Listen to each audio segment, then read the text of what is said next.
To most of us, the day after Thanksgiving is known as Black Friday. It's when you get awesome deals on TVs, maybe dishwashers, or heck, even plungers. But to Mr. Rooter and the plumbers of the world, the day after Thanksgiving is known as Brown Friday.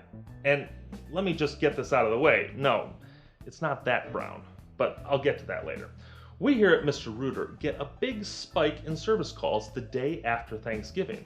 And it's not because of clogged toilets, it's due to clogged sinks and jammed garbage disposals. And it makes sense too, right? Everyone is preparing a huge feast. They're distracted, and maybe some things went down the drain that shouldn't go down the drain. So that leads to the Brown Friday title. This day of days is called Brown Friday mostly because busy chefs are doing two specific things wrong. Number one, they're pouring hot grease into their sink, which solidifies and causes a blockage.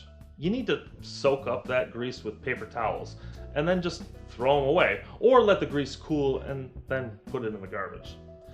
The second mistake that leads to Brown Friday is putting potato peels down the garbage disposal.